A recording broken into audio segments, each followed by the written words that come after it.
Folks, it's time to unbox Apple's new iPad Pro. This is the one featuring Apple's M1 chip and the mini LEDs.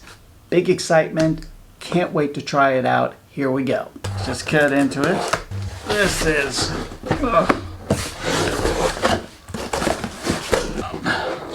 this one here. Okay, so this is the 12.9-inch iPad Pro. It's kind of exciting. This is the Magic Keyboard, but check out the color. White. Look at that. Let's unbox this guy. Yep. Okay. There's that. Alright, and then alright. So here it is.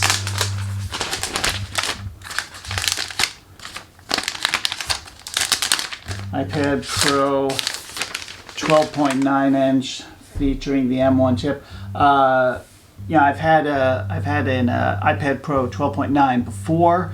It does not look that much different from the last one. You've got the same cameras on the back. That's the including the LiDAR camera on the back there. But it's really what's inside of here. It's a screen, the micro LED screen, and or they're calling it XDR, Retina XDR display.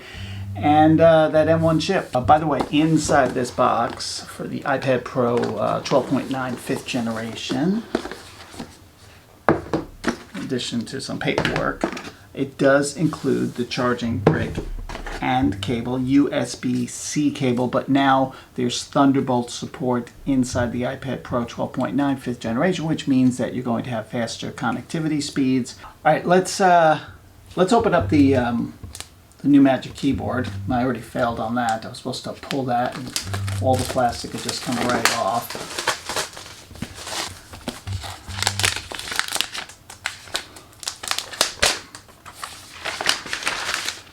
Wow.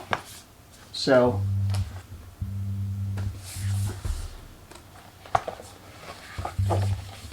that's where the iPad goes. So that's I mean, that's a pretty hot look. That adjusts. Yeah, put the tablet on there. Easy, but there it is. It's already on. So I always wish that this could bend a little bit further, you know, but it's still pretty cool. That's your adjustment. So the keyboard and the tablet, the iPad Pro 12.9-inch basically ends up looking like it's floating over the keyboard. Okay, we got the iPad Pro 12.9 5th generation fully set up. As I said, so now you can see. You take a look at that. You can get a better look at the micro LED display. We're going to run some tests on that to see the differences. It's got 5G built in, so this is a 5G iPad Pro. And then it's got the M1 chip, so we'll probably run some benchmarks to see where that's at and to understand the performance implications. So the first thing we're going to do with the iPad Pro 12.9 is we're going to run Geekbench. Here I can tell you that it doesn't name the processor specifically, but it does say it's an ARM processor and it's running at 3.2 gigahertz. There you go. This guy has a terabyte of storage, so this is the high-end iPad Pro, and it's got almost 16 gigabytes of memory. There's 15.2 gigabytes of memory. So I think what we'll do is we'll just, we'll hit the CPU benchmark. Okay, so I just ran Geekbench 5 on the iPad Pro 12.9 running Apple's M1 Silicon. And I'll let you look at the numbers. There are the numbers. What's interesting about those numbers is that, of course, they virtually match the Geekbench 5 numbers on the M1 MacBook Air. So the performance is probably going to be similar in some ways. I'm also going to run now the compute test to look at graphics performance and to see if there's any differences in there between the two systems. Okay, so I ran the compute on the new iPad Pro 12.9 and the numbers, that's a pretty high graphics performance number. What's interesting is that it's actually higher than the M1 on the MacBook Air running M1.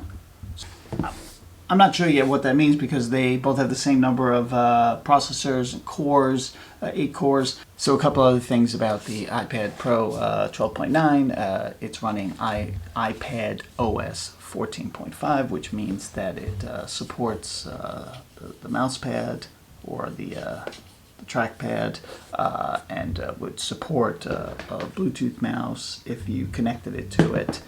But the other thing I wanted to talk about is Center Stage. So Center Stage works with the 12 megapixel ultra wide front facing FaceTime camera right here. And what does that mean? Quite simply, the camera can follow you around on a FaceTime call. So no longer do you have to sit in place. You can be in a chair, you can get up, walk left, you can walk right, walk around. And what the camera is basically doing is it's taking the full 12 megapixel wide angle frame and moving around with software to keep track of you. This has been done before. If you have seen a Portal setup, the Portal has a little camera on it, does the exact same thing. Wide angle is a little bit less extreme on this version of it, but in any case, I tried Center Stage both just by myself and then on a call, and it works. The iPad Pro remains a fantastic drawing canvas. The combination of the second generation Apple Pencil, which you can even use, you can tap it to change tools right here, which is cool. Huge, the screen is so big, so it's a really big canvas for drawing and obviously responsive. I'm running Procreate. Literally notice no difference between running Procreate on the original iPad Pro, which had an ARM chip, like the A12Z, and this M1 chip. Just as powerful, just as much fun. And don't forget, with iPad OS 14.5, you can use the Apple Pencil for scribble. You can literally write stuff into fields, and then I just wrote iPad and the search just works. So, any field that accepts text, basically, you're going to be able to scribble in and just write it. My handwriting is terrible, though, so it mostly gets it right, even with my terrible handwriting, but not always.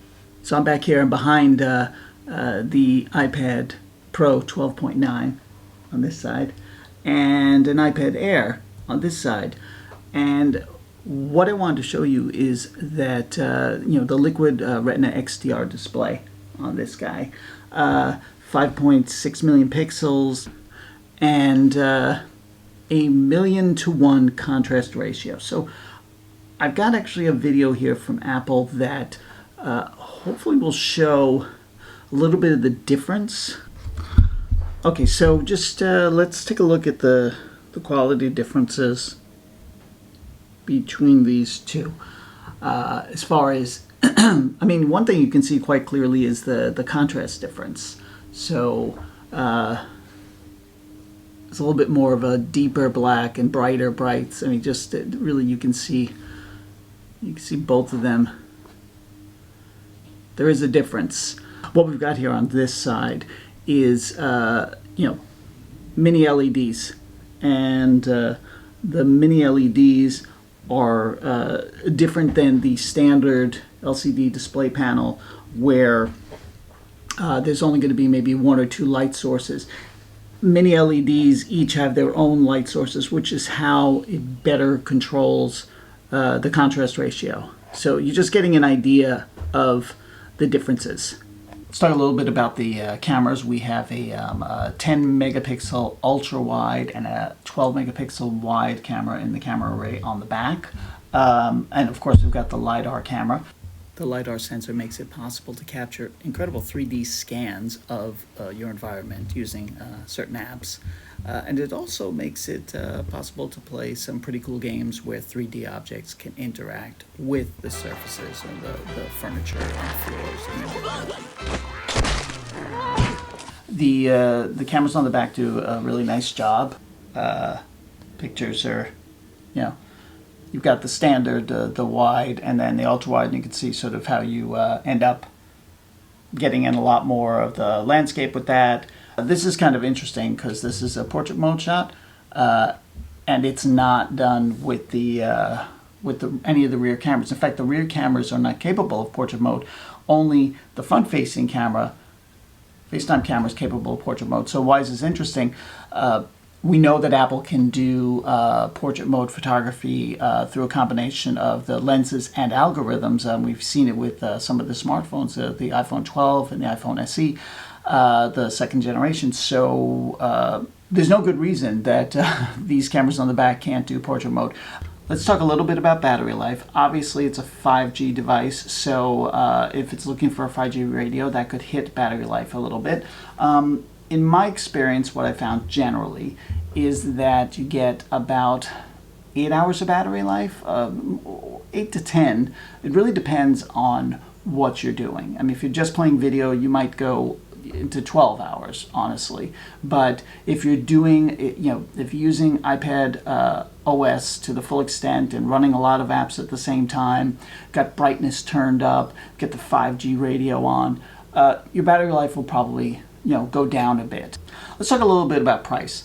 Now, as I said, the iPad Pro 12.9 starts at $1,099. As configured, mine $1,999. But even just saying $1,099, then you add this, the Magic Keyboard for the iPad Pro, right? That's $349.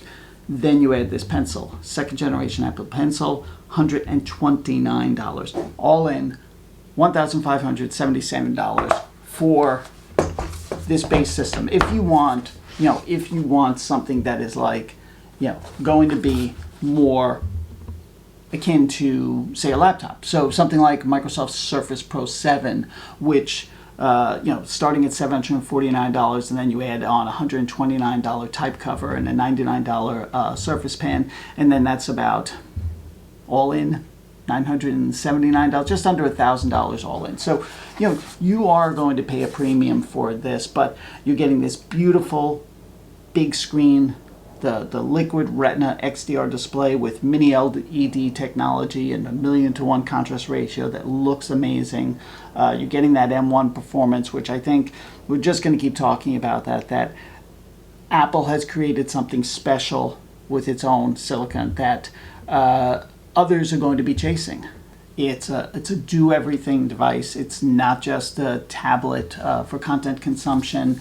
It's for drawing, and it's for video editing, and it's for writing, and it's for watching videos and playing games.